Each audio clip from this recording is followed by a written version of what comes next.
السلام علیکم ورحمۃ اللہ وبرکاتہ۔ آپ لوگوں کا میرے یوٹیوب چینل پر سواگت ہے۔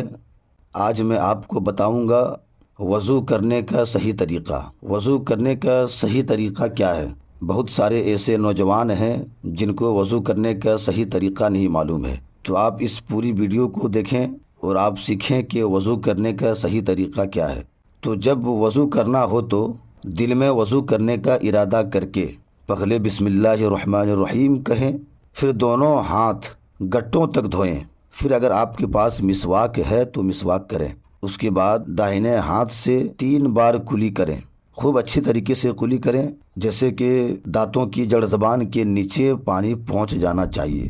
اگر دانت یا تالو میں کوئی چیز چپکی یا اٹکی ہو تو اس کو بھی چھڑانا ضروری ہے، جیسے کہ بہت سارے لوگ پان گٹکا وغیرہ کھاتے ہیں جس کی وجہ سے دانتوں میں پھنس جاتے ہیں، تو اگر آپ اس چیز کو نہیں نکالیں گے تو پانی دانت کے مسوڑے تک نہیں پہنچے گی، جس کے کارن آپ کا وضو نہیں ہوگا۔ اس کے بعد داہنے ہاتھ سے 3 بار ناک میں پانی چڑھائیں، ناک کی جو نرم ہڈی ہے وہاں تک پانی پہنچنا چاہیے، اور بائیں ہاتھ سے ناک صاف کریں، اس کی چھوٹی انگلی ناک کے اندر ڈال کر ناک صاف کریں، پھر دونوں ہاتھوں میں پانی لے کر 3 مرتبہ منہ دھوئیں۔ اس طرح منہ دھوئیں کہ پیشانی کے اوپر جہاں بال نکلتے ہیں، جہاں سے بال جمتے ہیں، وہاں سے لے کر ٹھوڑی تک کوئی جگہ چھوٹنے نہ پائے، اور داہنے کن پٹی سے بائیں تک کوئی جگہ چھوٹنے نہ پائے، یعنی کہ ایک کان کی لو سے دوسری کان کی لو تک۔ اس کے بعد داڑھی ہو تو اسے بھی دھوئیں اور اس میں خلال بھی کریں، پھر کہنیوں تک، کہنیوں سمیت کچھ اوپر تک دونوں ہاتھ 3 بار دھوئیں۔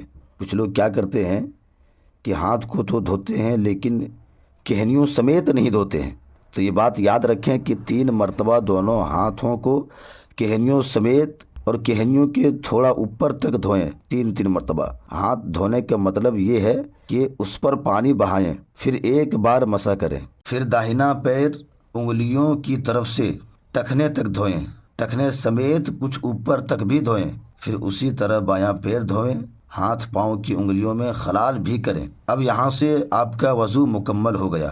اس کے بعد اگر آپ کو دعا یاد ہے تو یہ دعا پڑھیں، اللہم اجعلنی من التوابین واجعلنی من المتطہرین، اور بچا ہوا پانی کھڑے ہو کر تھوڑا سا پی لیں کہ بیماریوں کی شفا ہے، اور آسمان کی طرف منہ کر کے سبحانک اللہم وبحمدک اشہد ان لا الہ الا انت استغفرک واتوب الیک، اور کلمہ شہادت بھی پڑھیں۔ اور بہتر یہ ہے کہ ہر عضو دھوتے وقت بسم اللہ الرحمن الرحیم اور درود شریف پڑھیں اور کلمہ شہادت بھی پڑھیں۔ یہ وضو کا طریقہ آپ کو مکمل بتا دیا گیا۔ اس میں کچھ باتیں فرض ہیں کہ جن کے چھوٹنے سے وضو نہ ہوگا، اور کچھ باتیں سنت ہیں جن کے قصدن چھوڑنے کی عادت قابل سزا، اور کچھ باتیں مستحب ہیں کہ ان کے چھوٹنے سے ثواب کم ہو جاتا ہے۔